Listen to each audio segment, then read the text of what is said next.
Good afternoon, everyone. Welcome to today's webinar. Our topic is NIST 800-171 and CMMC, Building and Completing Your Policy Library. Uh, I'd like to call out just at the beginning, it might be useful today to leverage your Policy Pro trial while we go through today's event when we're doing the demo and the walkthrough. If you need a Policy Pro trial account, if you go down in the YouTube description, there's a link there. You can register and get an account probably in under 2 minutes while I'm just going through the next slide or two. For the agenda, I'm going to do some quick introductions and then some housekeeping discussions just for running the webinar. Then we'll go into the meat of the presentation with a demo and leveraging Policy Pro for building out your policy library. And then we've got some pre-submitted questions that have come in, about a dozen or so. We'll go ahead and do a Q&A going through those questions with Sean and myself. So quick introductions. I'm Scott Armstrong, your host for today. I'm a director of our risk applications here at Exostar. I'm pleased to have with us Sean Fornwalt today. He's director at ISMS and also their data protection officer. He and I were just joking beforehand that if you do give him a call, he can also answer questions about Harley Davidsons. That's one of his part of his background. He'll never forget, and I think he's had some great experiences working on those machines. For housekeeping, it's going to be scheduled to last 45 minutes to an hour. Just depends how long the Q&A really ends up. All participants will be muted during this just so we can run through our presentations without interruption. We will be answering the questions, and we've got these pre-submitted, so we'll be going through those. In case of an outage, and we have yet to have this happen, just wait for a minute and try refreshing the page. For your convenience, there's also a link in the YouTube description that's got a glossary of commonly used terms and acronyms. That's, sometimes when we get into these regulatory compliance discussions, we tend to talk in acronyms. So if that starts happening, go to that glossary and hopefully that'll help give you some understanding. This webinar is also being recorded and will be available on demand from our resource library and also available from this same YouTube link that you've got now.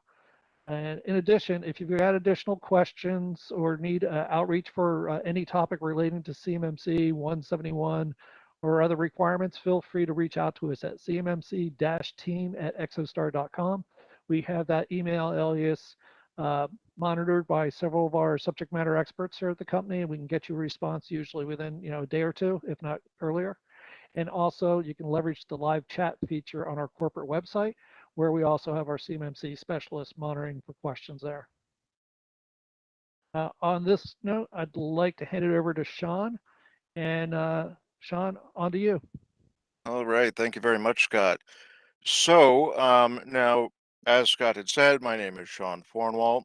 And what we're going to be doing today is we're going to take a walk through the Policy Pro platform and see how we can use, its templates, its scoring assessments, as well as some other things to really find out how much of our policy is really covering the requirements of our regulatory standard. So first thing we're going to do is log into the platform here, and you will be given the choice of which of the standards you want to work on during this particular session. You can move between them freely. It's not a binding choice that now you're stuck here and have to log all the way back out. But we're going to be working with 171 because that's the current law of the land under the DFARS clause in most DoD contracts.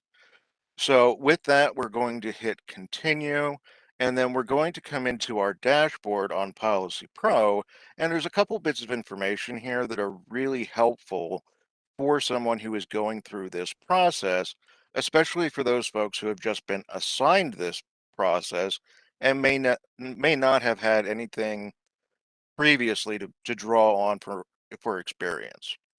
So the first thing we're going to do is it's asking you, do you have policies? Yes or no. If you don't have policies, you can go to the policy builder, and that will provide you with some templates and some structure that you can start to build out. And you can either adopt some of the language in the templates, or you would want to change them for your organization.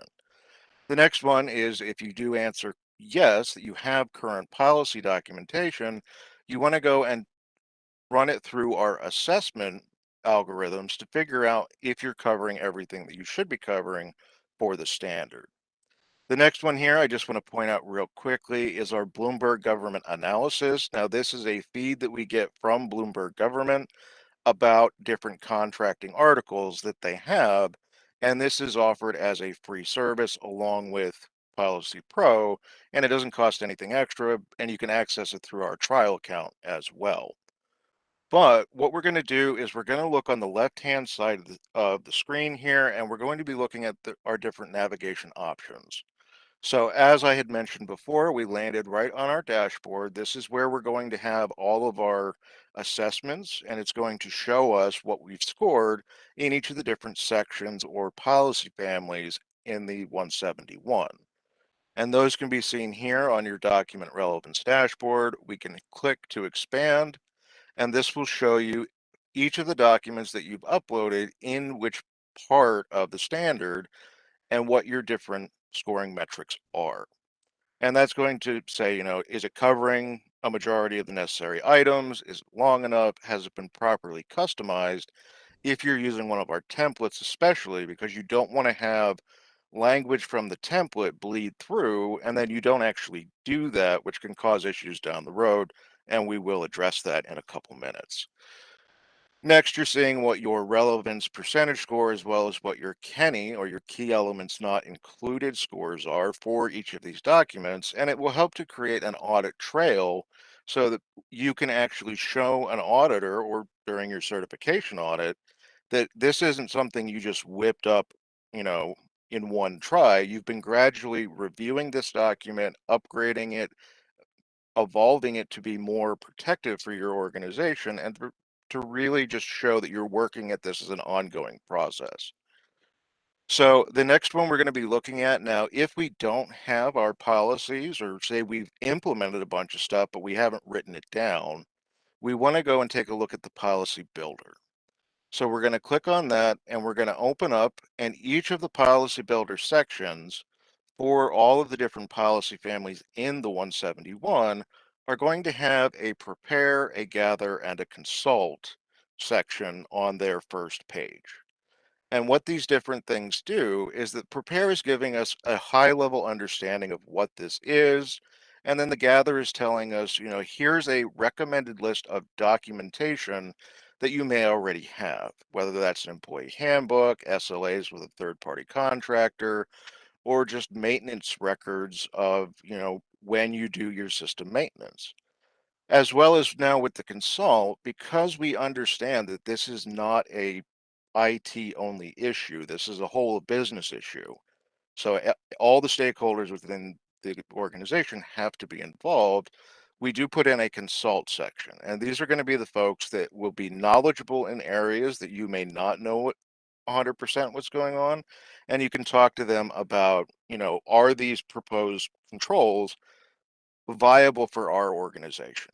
Because the same controls that Boeing uses are not going to be feasible for a company with 30 employees in it. It's just financially not going to be feasible to have the same kind of protections, policies, and controls in place for those two different companies. But once we've gotten a grip on what we're going to be doing, what documents we should be looking to reference from, as well as who we need to be talking to, we're going to go ahead and hit the Get Started button. And this brings us into our policy builder proper. And what you're looking at now is the access control policy template. And it may look a little disjointed, a little broken up, but once you export the document out, it does bring it all back together into a singular document so that it's easy to store and, read through. But the first thing I want to point out up here is that you will see the organization name. Now, this is set up when you set up your account. It's the organization you put in. And then what we do with this is that we're going to take and push it through to the template areas where it's applicable. So if you look in our purpose right here, you will see that ISMS Solutions does come up. We just move that. So we have right here where it says authorized by ISMS Solutions. This is an automatic fill-in on the back end of our system. So we're putting in your organization's name where it would be appropriate within the template language. That way you don't have to go through or do a replace and put it in yourself. Now, the next section we have here is our department. This is what department within the organization is responsible for this particular policy. So in this case, we're putting in that the IT department as well as the HR department is responsible in some capacity for this particular policy. And now the next thing that we can do is we can choose our issue date, and we're going to go and select today, and that will change it. And this will let us know when was this particular document exported from the system, and it'll allow us to keep track of which version is the most up to date. Our next one is the approved by. You're going to put in the individual that is approving or will be approving this particular document within the organization. And then our last one is the tracking number. This can be anything that you want it to be. This is just a number that allows you to keep track of which version number you're working on. And we left it ambiguous because each organization will have their own naming convention, and we don't want to force you into a corner with how you version or identify the versions of your documentation. So you can change all of that to whatever you want. You can do 1, 2, 3, ABC, and that will then swap out and save once you click away from it. So the next thing we have are our purpose and our scope, and these are essential items for any policy that you're writing, because the purpose is the reason why you're writing this policy, right? And to meet the regulations, not the greatest purpose that you could put into a document. So we've provided some template language that you can read over. You can modify it so that it works better for your organization. And now you've determined why you're writing this particular policy. Now, our scope is equally important because this is determining the who and the what. So it's determining what assets of the company are within the scope or being covered by this policy, as well as the who, and that is saying who has to adhere to this particular policy. Because the last thing you want to do is have a user on your system go, "Oh, I didn't have to follow that policy because I wasn't listed." That's why we do put in here in the template language all users, because you want to make sure that you're covering every user that could possibly be affected by this particular policy in the organization. And we do also put in here for contractors and vendors as well.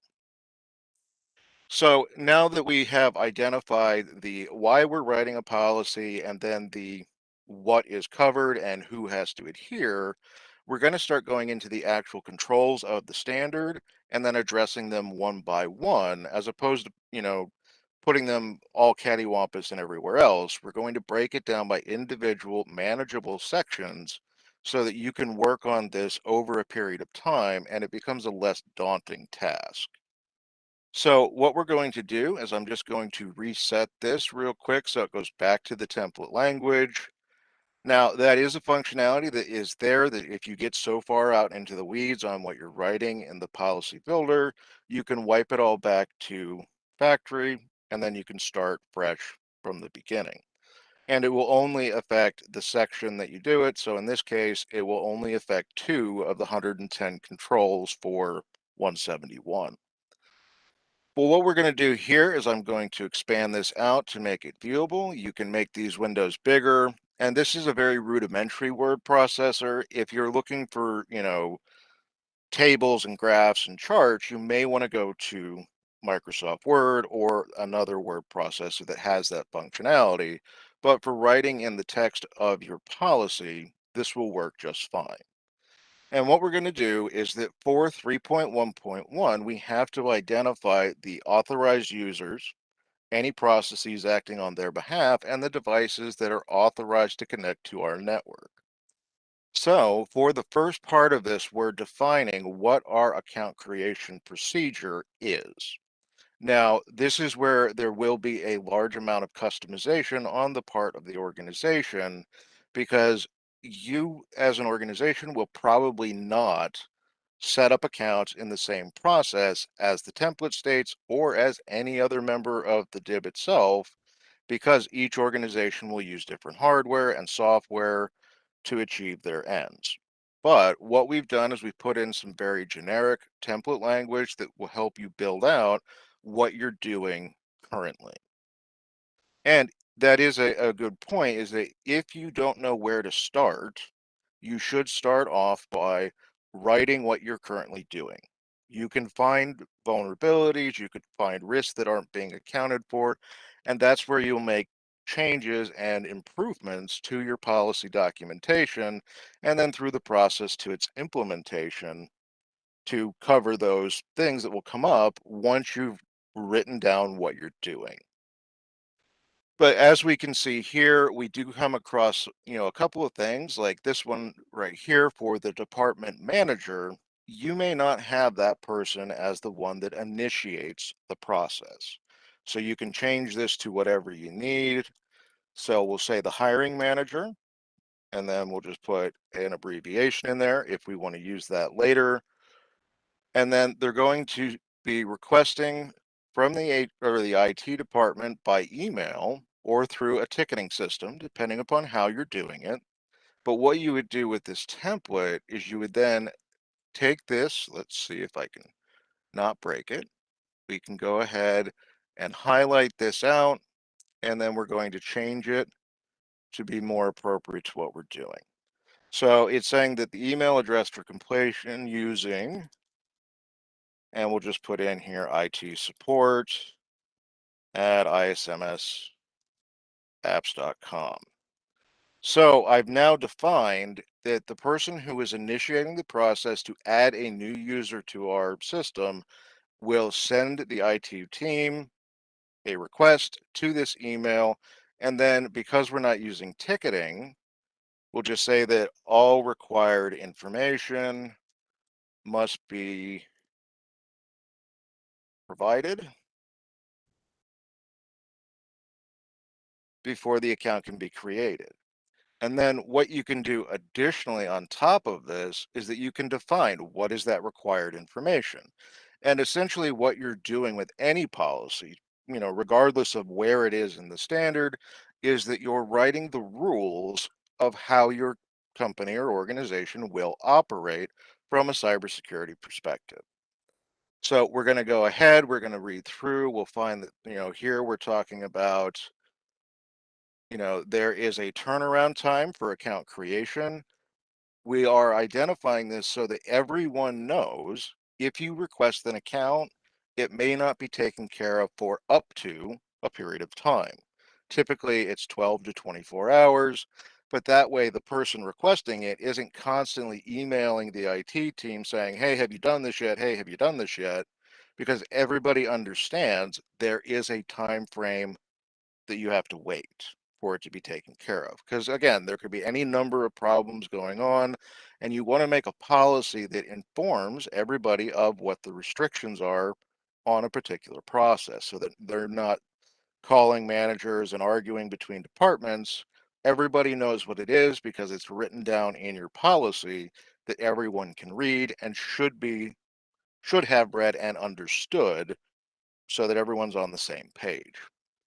But once we've gone through and we've made all the appropriate changes to make this reflect what our organization is doing, we're going to go ahead and hit the save button down here. It's the little blue button in the lower right. That will save this, all the changes that we made, and it will update with a timestamp with the date, the time, and the user that made the most recent change. So I can have up to 4 total users on a Policy Pro account, and all 4 of those individuals can work collectively on different parts, and this will keep track of who was doing what and when. So if you come back in and you look at it and go, this isn't what I wrote, it could be that someone came in and changed it, and it'll let you know so you can reach out to them and find out why that may have occurred. But then what we're going to do after we've finished off with the first one we've put all the information that has to do with 3.1.1 in one particular section. This makes it easier for the auditor to know. This is everything that has to do with this particular control. They'll check it off and move on down the policy. So what we've done is we've broken it up into groups of related controls, and then each of these will have a number of controls in them, and you'll go through and you can do each of these individually in its own box so that you don't have to go and take on the entire task at one time. You can say, I'm not going to go out and write 110 pages in a weekend, but I can go and write a couple paragraphs here and there, and it makes the process a little bit more manageable for people who this is not their primary function at their organization. Now, once we've gone through all of the different controls, so there's 22 in access control, we will go ahead and we'll hit this export button, which is the little black square with the white upward arrow in the lower right-hand corner. And we're going to click that button to export this out to a Word document format. Now, if there are any sections that you have not gone into to make edits to, you will get this notification upon trying to export. It's simply saying that these sections still contain template language, so they have not been customized to your organization. You can still go ahead and export it if you're going to work on it in Word, but it's letting you know that, hey, there's still a bunch of template language you need to make changes so that it matches up with your organization. So we're going to go ahead, we'll click yes. This will now download a Word document to our local computer into our defaulted download folder as per what our browser is set up for. So I'm going to go ahead, I'm going to click on this document. It's going to open up in in Microsoft Word for me. It does come in a protected status, so you will have to click enable editing to make any changes to it. Now let's zoom in here and we can take a look, and oh, wrong spot, we'll just put a space there. But what we have now is all that information at the top of the page in Policy Builder is put into this table right here so that it's right at the top of the first page. And we know, you know, what's the company, what's the policy, when was it issued, what's the number on it, and who approved it, as well as who's responsible for it by department. And you can see that each of the individual sections does come out. So we have that, this is 3.1, we have our purpose, our scope, and then our first control. Now you'll see that the language from the control is spelled out directly in the document itself. This helps with organization so that you don't have to flip back and forth to the standard if you haven't memorized all 110 of them and what they are. And then we go right into, spelling out everything that we're doing to meet this requirement of having an identified list of users, processes, and devices that access or use our information infrastructure. Now, as we can see, we have our bulleted list, but we didn't make this change in the policy builder. So what we're going to do is we're going to say, it's a 24-hour turnaround. Now it's defined as to what that value is, and we can move to the next piece. And then we can keep going down and we'll make any changes we need, but all the documentation is here as it was in the policy builder, and then you build upon that until you come to a point where you've put everything that you're doing to meet these requirements. Now, one of the things that you may run into is that you write a or a policy document and you want to know where it stands. You're not sure how well you've done. Am I covering the right material? Should I cover something else? I'm not sure what else to cover. And that's where our policy assessment function will really come in to help out. And now I'm actually glad that this happened. We do have a 15-minute inactivity timer on the platform itself, so it will log you out if you exceed that time and there's no activity on the site. The policy builder, on the other hand, has a 2-hour token so that it is, if you have to walk away, you have to take a phone call. We've taken that into consideration, and that will stay active for longer than the normal site when you're in it. But we'll simply hit the login button. We will come back out here to our sign in page.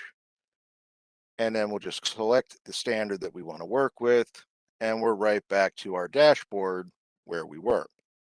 So we're going to go ahead, we can get to our policy assessment a couple of ways. One, we can click on the left-hand navigation on policy assessment. We can also click on the link right here next to saying that if you have policy documents, as well as from our dashboard, you can click on the individual documents and it will take you directly to that section, to that particular document that you wanted to look at. Now, as you can see, I do have a number of documents uploaded here, but what I want to do is hit this little button right here that says upload new or revised documents. And I'm going to go ahead and hit the attach document button right here. And then I want to take the appropriate document. I can put more than one in at a time. So this is helpful if I have multiple smaller policies that are all covered under the same policy family. I can put them together and it will score it as though it was a singular document. But in this case, we only want to look at the one, so we will clear it out, only grab this one in particular, and then jump in.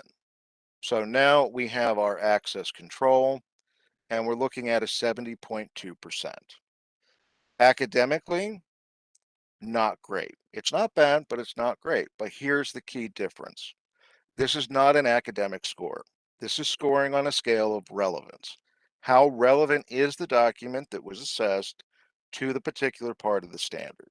So a 70% isn't bad at all because anything above a 50% is considered in the good range. And then that score will fluctuate as you make edits and changes because the way the algorithm works, it's looking for the relevance to a particular document. Now, the other part of the scoring is that we have our relevance, which means we're covering a majority of the items, our model similarity, and now this is if you have used one of the templates from Policy Builder, it will tell you if it has been customized enough in order to be considered different from the template itself. And then our word count is just there to say that you're not going to cover this particular topic in 500 words. It needs to be a little bit more in depth, so you should fill it out a little bit more. But as we can see, this document, is long enough, it's different enough, and it covers a majority of the necessary items, so we're in pretty good shape. But if I really want to get down into the nitty gritty and find out what I'm missing, I want to go to the detailed scorecard. Because on the detailed scorecard, we have access to two different types of KENNIes, or key elements not included. One of those types is our general policy KENNY. These are different key phrases, terms, and terms that are found in documents of this type, but are not directly mapped to the standard or to the policy family of 3.1. So these are recommendations that you may want to go back through your document and include some of these different concepts within your document itself, but they're not directly pulled from the standard itself. On the contrary to that, our control specific KENNIes are directly mapped to parts of the standard.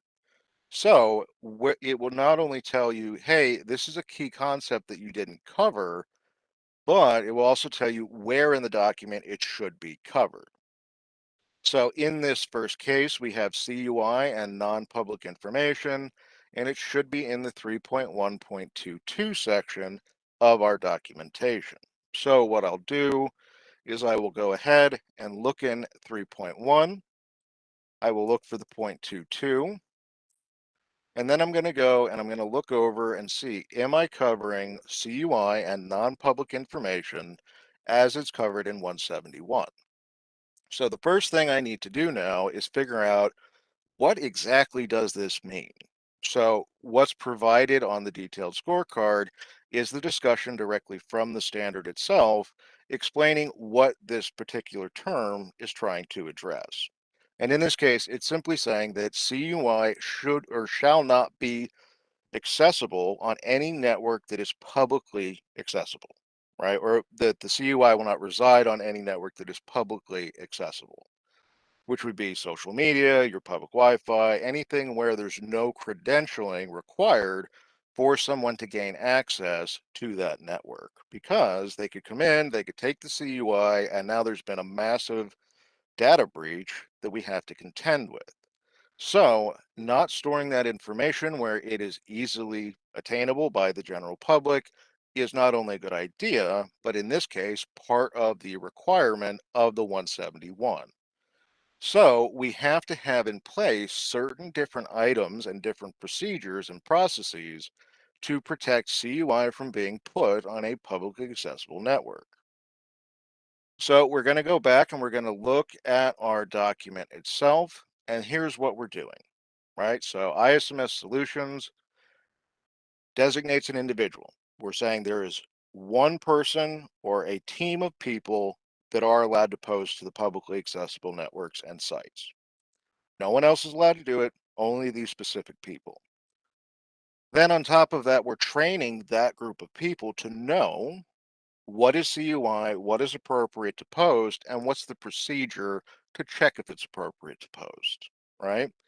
So we've now said there's a group, we've trained that group, and now here's what else we do. We're reviewing anything prior to posting. That it has to be, reviewed before it can be put up to ensure that it doesn't contain any CUI. We're also doing periodic reviews of our publicly accessible information systems to ensure that CUI has not been inadvertently put on there or accidentally put on there.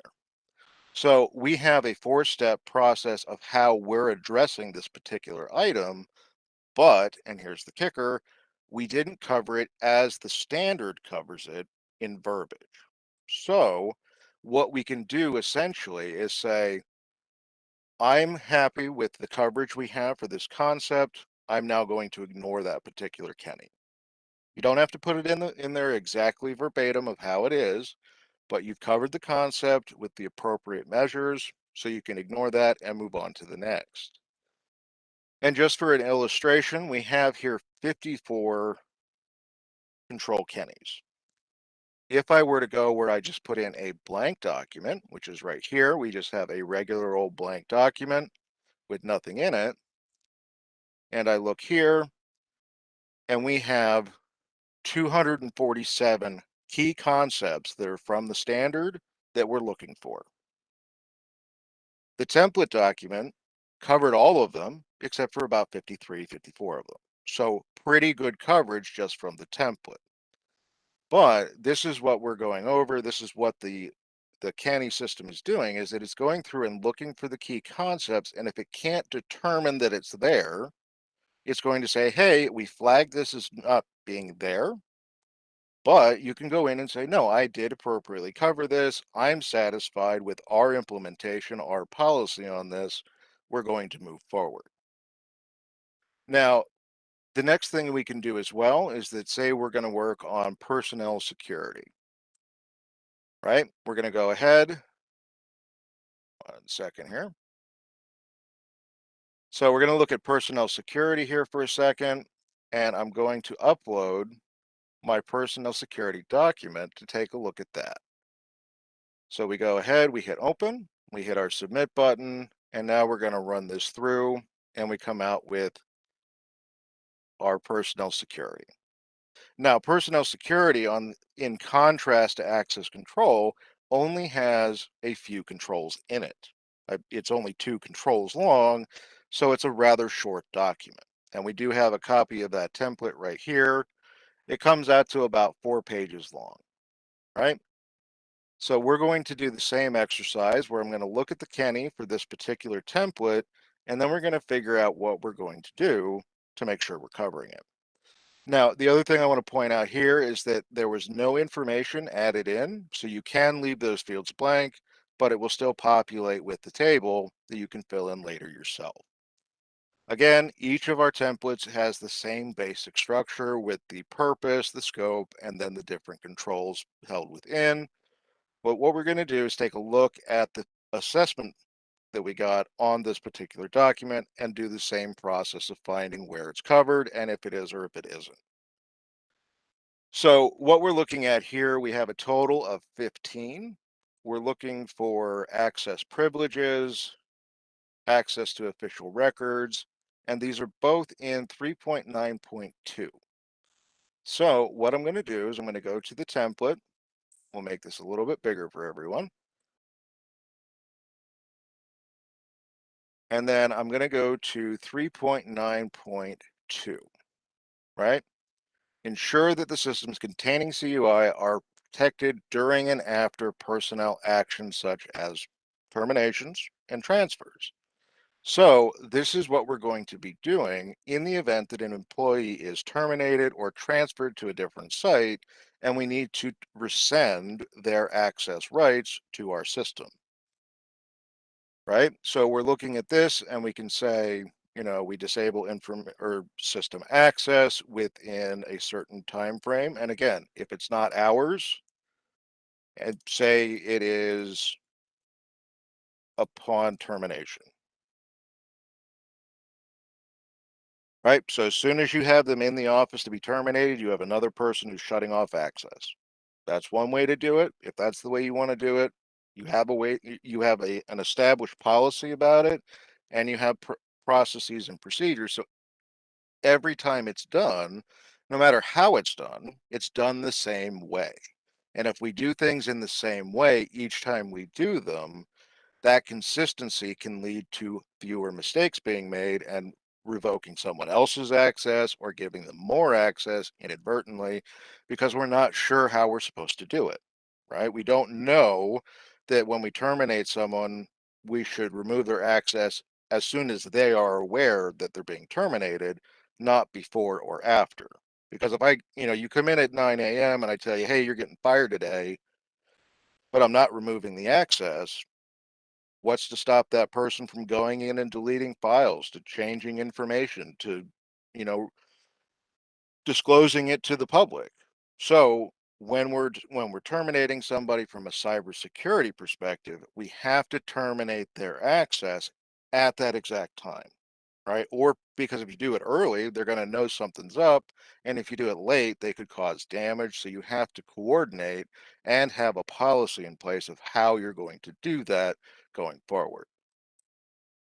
Now, what we're saying here is that we're disabling system access, we're terminating any credentials or authenticators, we're doing exit interviews. So if we look back at the Kenny, it was saying access privileges, right?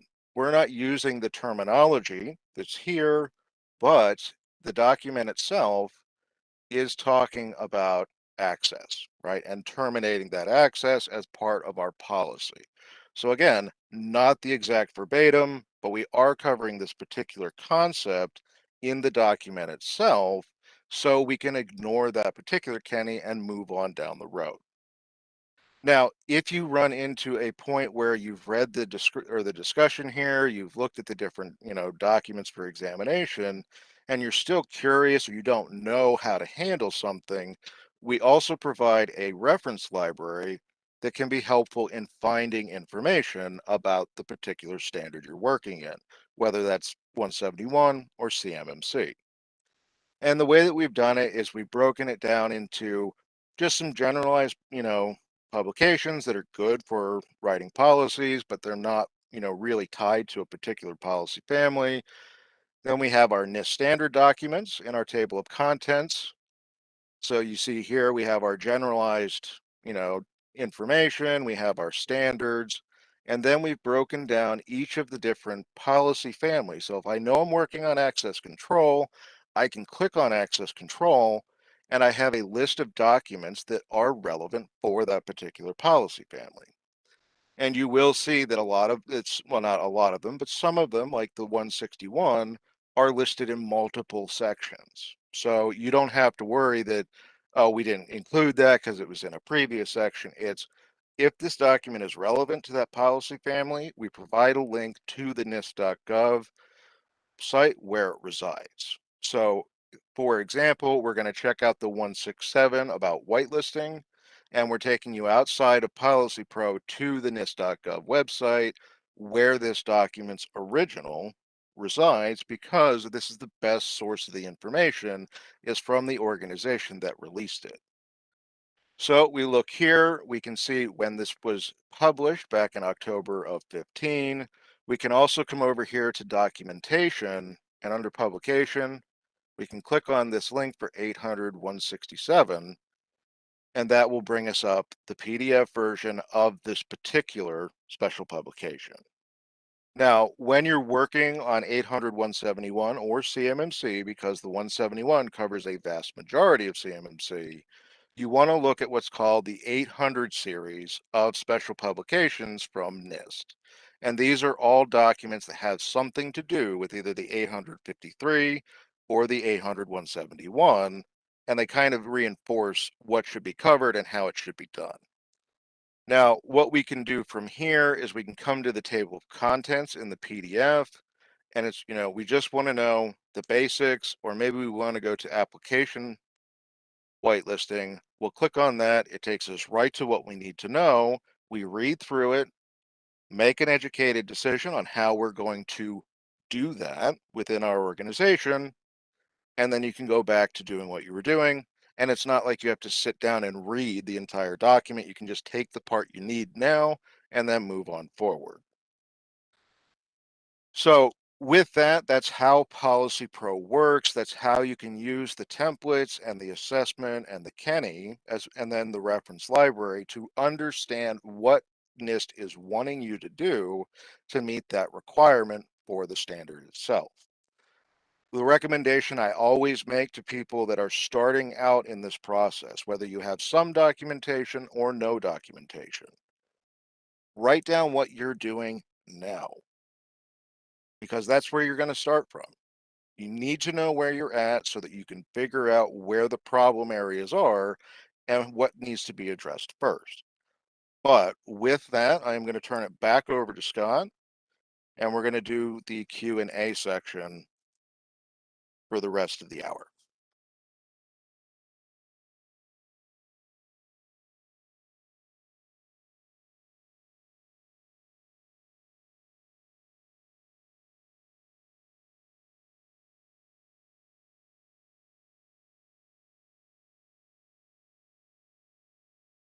It helps if I unmute myself. Thanks for the hint there.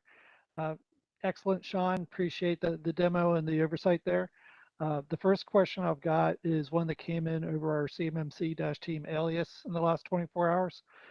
It was about a small company, and in my words, is that they've kind of got CUI, controlled and classified information sprawl. So it's not necessarily well contained, and they know that in their future state they want to basically have more of an enclave, a really kind of a constrained system that limits the users that have access to it and stuff like that. Um, the question is, so should I start doing my system security plan and POAM and score now that I need to input into the SPURS system based upon my current state, or should I wait until I get my enclave done and then do my SSP and all that kind of stuff? Um, Well, and I'll let you answer, then I'll give my perspective on it. right. And my immediate question to that question is, are you not going to have an incident between now and then? Because you don't know when an incident can occur. I know that they probably will, but not when. But no, you should absolutely put in your score as where you are currently. And there's a couple of reasons for that. One of them is that it's not a one and done submission. Like, you don't just get assigned that score for the rest of time. You can put in where your current implementation is in the Spurs system, and then as you build out more controls and you flesh out your policy, you build it out to really cover everything, you then resubmit that score, and then the contracting officers from the primes that will be checking the score when they're assigning contracts will see, hey, they started out at like a negative 130, but they've made steady progress over the last 6 months to a year, and now they're at like, you know 20. It's not a perfect score, but it shows growth, right? It shows that there's a commitment to cybersecurity and that you're reviewing your documentation and improving what you've done. So I would absolutely submit what you're doing now. A, because it was it was due almost a year ago at the end of November 2020, and two, it shows that you're committed to the process because again, you're not going to write a policy for this certification for CMMC or for DFARS and be done. You're going to continually evolve that document to better address the threats that you face as an organization. So yeah, absolutely put in what you're doing and then build upon that. Exactly correct. And I'll add in there, if you've got controlled and classified information, that likely means you've also got the DFARS clause, either directly from the government or that's been flowed down to you, that dictates certain things. So you've already probably attested that you have an SSP and you're doing these things. So you definitely need to capture that current state, document it in the SSP and do your gap assessment, manage your POAMs, start implementing and documenting your policies in your as is state. And as you go through and knock down your action items, which I call the plan of action and milestones or POAMs, that's where you're going to be improving it, improving your score, and also getting to your final end state, which, that could take 6, 12, 18 months, whatever it may be. But that's exactly right. Well, Um, the other thing too, Scott, with the time frame, you could write all your policies in an afternoon if you wanted to. But next you have to buy the technologies if you need to upgrade. That can take time. I mean, first you're gonna source out, you're gonna find the best one, get the best price. There's 2 to 3 months right there. And then you have to train everybody on that new implementation and what the policy change was. So that's going to take time as well. So it's a long-term game, right? The push we're getting from the government is short term, but the real goal is the long-term one of getting the supply chain secure. And the reality is it's a journey. And you even said this earlier, it's not a one and done. Even once you've got this documented this year, technologies are going to continue to evolve. You're going to, be improving the state, patching your systems and things of that nature. So you're going to have to be updating your different materials over time as well, which when you go back with CMMC, that's on the audit side. Every 3 years you get certified. That's what they're going to be looking for. Have you actually been maintaining them, updating them, or are they staying where they need to be over time? Because that goes towards what they call the maturity part of that model. Here's a question about CUI. This comes from a managed service provider that does outsourced IT support for a company, and they're helping them get ready to deal with CUI appropriately. So that they know they receive files, probably from a prime or government agency, and they put it in secure storage. Then they take parts of that file, such as a schematic, and put it in a new internally created document. So the question here is that CUI or as an internally created document, is that something they don't have to worry about securing it the same way? Well, I would actually go back to a Shakespeare quote on that one. It's if a rose by any other name smell is sweet. Just because you're changing, the scope of what's in the new document, it's still CUI. It Eh, doesn't matter if I mean, I could resave it, I could manipulate it, I could change it. Now, there's an argument that if you've changed the data, then yes, it could be no longer CUI. But the general rule of thumb is that CUI is intellectual property owned by the Department of Defense.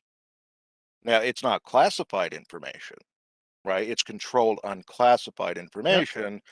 So you don't it's got less security on it, but it still is not meant it's not top secret stuff, but it's not meant for public disclosure, right?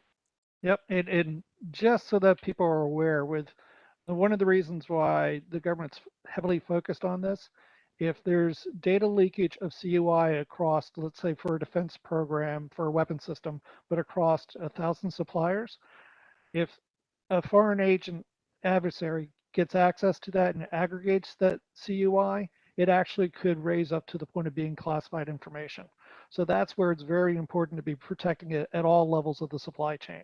And that's a very important point. I just want to point out there because it is controlled Right. and classified, but it could, in the wrong hands, be aggregated and give our adversaries, you know, advantages that we Well, can't have the them other have. thing too, Scott, that you have to consider is that if you have marked CUI that you're now taking a part of and not appropriately labeling or marking it, then potentially it could have it's not given the priority it should be given. And to your earlier point, I mean, China has a jet that's almost identical to our F-35. I was just reading an article a couple of weeks ago where Russia now supposedly has their version of an F-35, and it's not because they're hacking 1,000 contractors. They're hacking 150,000 contractors at a time that are all on the outskirts of the supply chain. And then they're doing that hack by aggregate and reverse engineering it, and they're very, very good at it. It's nation state adversaries. They definitely are. Uh, I'm going to combine two of the questions into one. One is a question for how to best set up a policy for a small business with limited resources. Then the next one is how would you suggest focusing for small companies, say less than 75 employees, go about setting this up and embarking on, getting their policies in place? So for smaller companies, one of the things that is almost a given in this scenario is that they don't have the on-site expertise to do this, right? Because typically in a smaller company, you have a QA manager, somebody in management, or maybe the new guy that has some IT training, but they don't have the expertise to do this, right?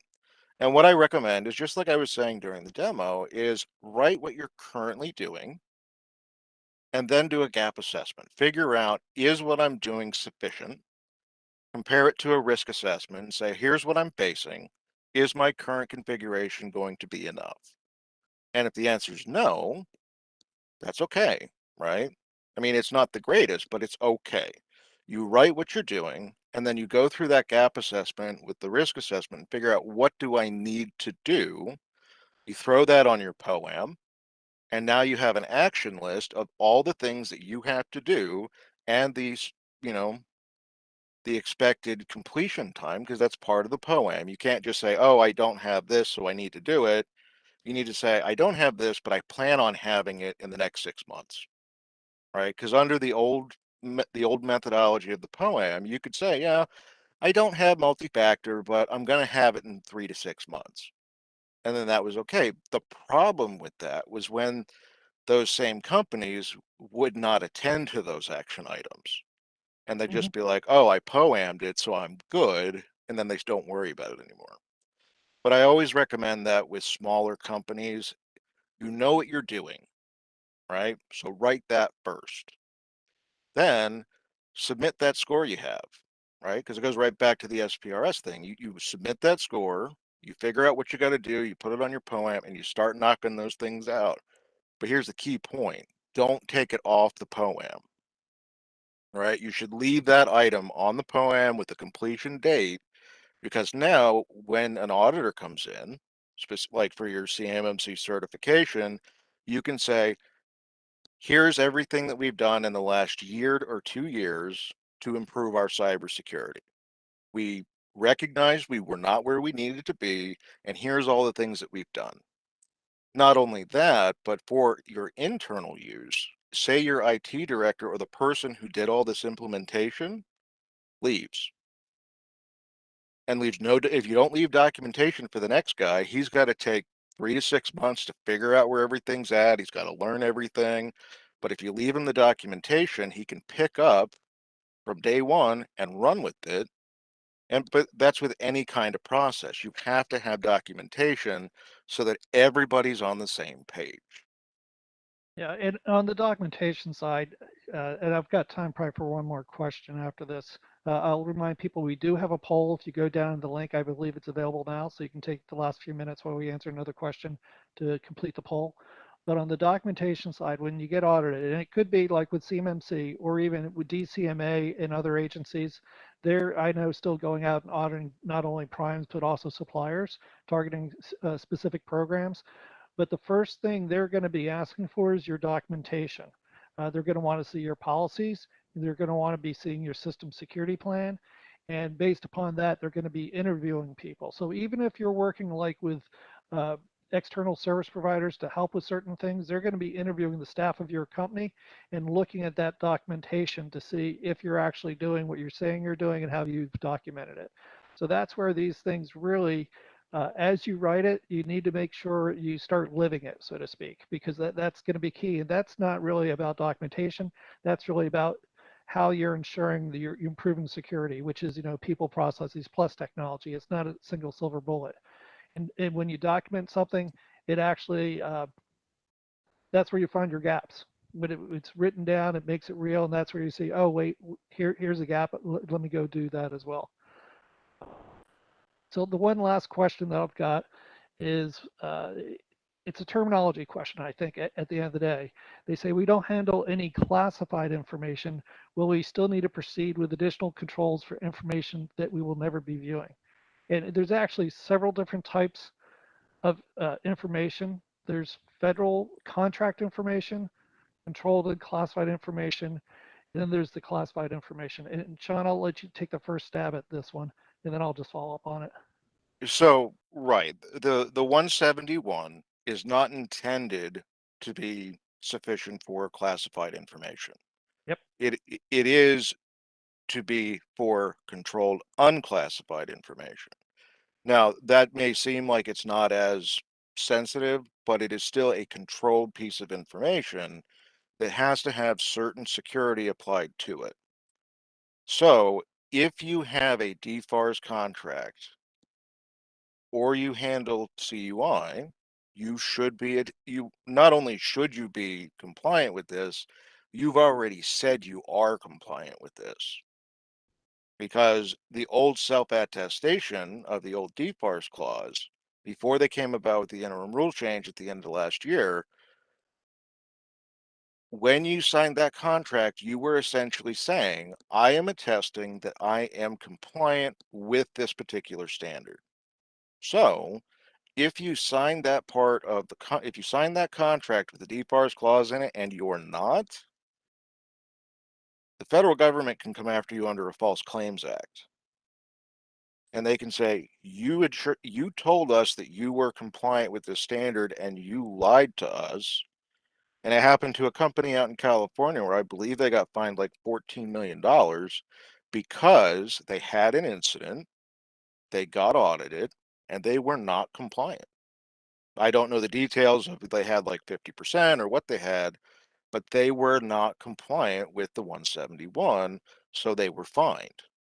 It With the government now having the ability for the suppliers and primes, uh, putting their basic assessment scores for 171 in the supplier performance risk system, SPRS system that they host on the government side, that gives them the ability when they come out and audit to say, let me see your system security plan and policies. They can do their own assessment, and they're called medium higher assessments. So they're going to see their score and they're going to compare that score to yours and see, okay, were you being truthful or not? So that is an audit mechanism that they're building into these DFAR clauses because Right. it's just necessary. Just self-attestation alone has not been enough, which is why even with the recent executive order, you're going to see additional activities and requirements coming out from the government, not only in the defense sector but in other critical infrastructure sectors as well. Right. The new Biden executive order is pushing, it's not pushing CMMC to all the federal agencies, but it's pushing further requirements for cybersecurity to all federal agencies and any contractors that work with them. So if you have a DOE contract, you would have to apply to that. Yep. The other thing that I will point out though is that the importance of documentation isn't just so everyone knows what the rule is and knows how to do it. But if you look at the CMMC assessment guide, which is from what I've gotten from the C3PAOs, that's the criteria handed down by the DoD that says this is the testing methodology. And they have three different things or three different methods they can use to test your compliance. They're required to do two of them. Yes. And I would say two of them are acceptable terms or acceptable ways to test it. The third one, I would not want them to do at all to my system. And the reason why is that the first thing they're going to look at is your documentation. You have your policy documents, you have your SSP, You've done all the writing that you have to do.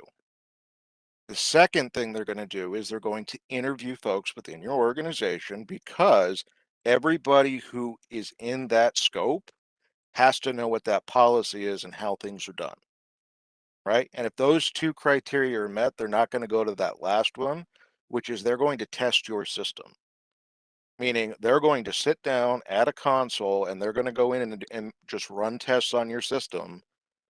And I don't care how well prepared you think you might be, when you have someone who knows what they're doing on your system testing it, they're going to find problems. It's just the way that it is with information systems. They're going to find a problem if they're just testing it, right? And that also may mean that you didn't have it documented. People failed the interview questions, and now they're going to test a system that they're pretty sure doesn't work, but they're getting that concrete evidence for. So it insulates the organization from that stringent testing that could occur with the, actually Yes. testing the system, if they have it documented and everybody knows the documentation, right? Yep. Everybody should have a copy of that policy if they are in any way covered by a scope of any of them, right? They should know it. They should know what their role is and what their responsibility is. All right, appreciate that. And I think we've hit the top of the hour. I just want to call out two things. Thank you for doing the poll, assuming that you've been going through and doing that. I did want to call out, we have a sister application called Certification Assistant that helps you build not only your system security plan and the documentation and evidence collection, but also the POAM, so you can track that as you get 171 and also move on to CMMC compliance. It does your DoD basic assessment scoring as well. And there's a free 15-day trial, no credit card required. So there's a link there. You can, we'll have this slide deck if you request it. You can see it or go to our corporate website. We also bundle the two products together and you get an extra discount if that makes sense for your firm. The one last thing I want to say, also, there's a lot of good resources here, uh, both learning about CUI, there's some government links here. There's also a blog posting about the SPURS scoring and how to actually get that into the system. Just a little, it's a little tricky because you got to be registered in SAM.gov as well as some DoD sites. We'll also a partner listing for some of our consulting partners if you need help there, where they can help and they're skilled in the art of working with policies and SSPs and those sort of things. And then again, free trial information. I want to thank everybody, especially ISMS and Sean. I appreciate your time today. And let's keep going down this journey. It's about security, not just compliance. And it's really, it's happening because of national security concerns. Thanks, everybody. Have a great day and take care.